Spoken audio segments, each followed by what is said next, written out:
Hi guys, again, I am back to ramble over the fourth Harry Potter book and movie, Goblet of Fire, because I feel like that's what I have been doing, mostly rambling instead of strictly reviewing. I kind of had some thoughts written down, but then I ended up not really following them and just talking about whatever came into my head, and I'm gonna cut a lot of the really extraneous stuff out, but this rambling way, I guess, is just how we roll. I have this book here. It's kind of heavy though. Harry Potter and the Goblet of Fire. Just kidding. I'm not that weak, but this is the one where they started to get really heavy. They doubled in size, which was fine for me because that means more Harry Potter goodness and more time that I could spend reading it. Uh, yeah, I remember I woke up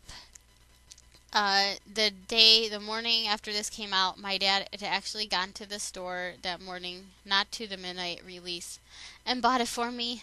And I woke up to find this surprise on my bed. I was not expecting it. I had jokingly told him during the week, like, hey, you need to get me that new Harry Potter book. And he actually did it. I was so happy. Well, not really when I couldn't get up because this heavy thing was on me. But this book is, Harry Potter and the Goblet of Fire, and it is really about the Triwizard Tournament going on at Hogwarts. It's a magical tournament between three wizarding schools that has not happened in a long time. I don't remember the number of years because it was too dangerous. This book, we start to go and see more of the magical world outside of Hogwarts as we see the Quidditch World Cup, and we get to see more like international wizarding communities both there, and then we have the two visiting schools, Beauxbatons and Durmstrang, who come to Hogwarts for the tournament, so we get to see a lot more of the broader wizarding world, which was really, really cool. In this book, we don't get to Hogwarts until probably, I think, like the 12th chapter, because most of the time before that was spent at the Quidditch World Cup. We get, again, a lot of new characters in this, and this is also the book where the shipping really became a thing, because, the trio is 14 now, and you got hints in the third book of Harry seeing Cho for the first time and thinking she was pretty, but it wasn't until this one that he really developed his crush on her. And we also get the Yule Ball, which is kind of like the first date kind of thing for most of the kids, and it's really in this one where you get to see kind of some of the tension between Ron and Hermione when Krum is brought into the picture. I remember the first time that I read this book, I hated Ron so badly that I wanted Hermione to end up with Krum instead.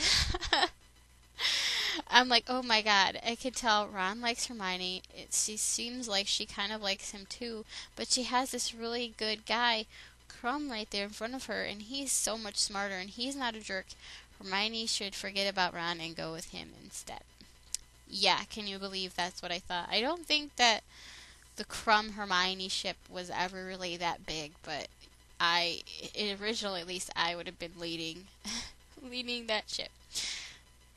We also get to see, there's Harry and Cho, which I didn't really. I liked it as part of Harry's growth, as a teenager, but I never really cared about it actually that much. If you thought Prisoner of Azkaban was dark, this is the one where, the end, a certain character is killed, and this is just the beginning of all of the deaths that occur in the later books. And this was kind of like, this is the midway point between the older children's stories and the later, not quite so for children's stories, where, there's the death of the character and a very gruesome, kind of very traumatizing ending to this book for Harry, and it's the transition to Harry becoming an adult. I absolutely loved this book when I read it. Aside from the Ron thing, Ron got on my nerves so much in this book, especially when he was fighting and not talking to Harry in that one part. I wanted to punch him in the face. I guess it was really realistic for uh, a 14-year-old boy, but I couldn't stand him. Where was like the lovable kid? I mean, he always had those annoying parts of him, but it was like puberty made him really into a jerk.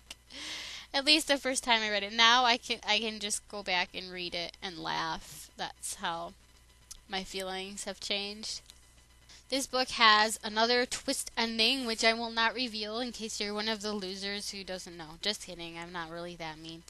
Uh, it was really a shocker, just like the first three books. The other books, the endings, though, they were really kind of hopeful. And this one is a little bit more of a downer when it's like, ugh, something really bad has just happened and I don't know what's going to go on, what is going to happen from here. Uh, I It took me 3 days to read this book the first time because, well, partly because it's so long, partly because I did not have really much of a chance to read it in the first day because I had to go to a baptism. I actually brought the book with me and then I tried to kind of sneak and go read it in the party after, but my parents got mad at me. uh, so this heavy Harry Potter book, I'm going to give a 10 out of 10 rating because it is amazing and it is the characters start to become adults in this book, and because you get to see all of the cool Triwizard Tournament stuff, and because you get to see a lot of the wizarding world, like in a broad sense outside of Hogwarts, which was really cool. Next is my review on the movie, or really my rambles and rants. Harry Potter and the Goblet of Fire. This was the first midnight release of the movie that I went to because this was the first one that came out after I had a driver's license and I could do whatever I want and not have to rely on my parents to take me places. This is also the first one that I saw more than one time in theaters. I saw it twice. And then I only started seeing them more after this one. This movie was really well done in some ways, and then in other ways a little bit disappointing.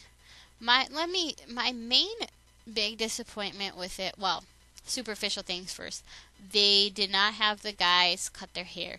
So all of the boys in it had this wild, long, ugly hairstyle, and that just bothered me. But secondly, Michael Gambon as Dumbledore was just really the scene where he goes and physically shakes Harry and is like, "Did you put your name in the Goblet of Fire?" From there on, it was just like to me. And I feel like Michael Gambon was good in Prisoner of Azkaban. So he added that lively spark and quirk to Dumbledore that Richard Harris was missing because of his health. Then in this one, they just took it too far, and he was not Dumbledore of the books. He got better in the later ones, but this one I couldn't stand it any time he was on screen. He did not have, at least the outward control that Dumbledore had. He was visibly like unsure and didn't know what was going on, and it fell really, really flat for me. And his performance is a thumbs down, down, and down. The kids acting in this one though got a lot better. Daniel Radcliffe's crying scene in this one was like 10 times better than the one in Prisoner of Azkaban. Unfortunately, Emma Watson's was probably the worst. This was her worst movie out of any of them. She spent the whole movie moving her eyebrows up and down and over enunciating her lines like, "Harry, You have to be careful in this tournament. Am I moving my eyebrows enough? This is how you act, right? I'm acting. Yeah, so excuse my really bad British accent. But any line she said, she had to move her eyebrows for it. It's like, stop, that is not how you act. So that is another point down. Robert Pattinson was really good as Cedric Diggory in this. I thought he was not as quite of a good character as in the book, where he just was just such a good guy. In this one, he was a little bit more, maybe actually a little bit more realistic of a guy, but I don't know. I feel like that was not exactly how Cedric was supposed to be. But anyway, his performance is really good. And man, he was so hot. What has happened to him now? Drugs, I guess. Looking back on this when he was still young and fresh-faced and beautiful, and now it's like as Edward Cullen, and in real life, God, he looks horrible. I digress. Special effects in this one were really, really good. The dragon scene I felt was overdone in the beginning, but really nice CGI dragon. The underwater scene too, everything, it just looked really good. And there was some stuff that they changed that bothered me. The climax scene was, wow, really haunting. Ralph Fiennes as Voldemort is brilliant and really scary. Just such a good actor. The ending, the very ending, too, did bother me.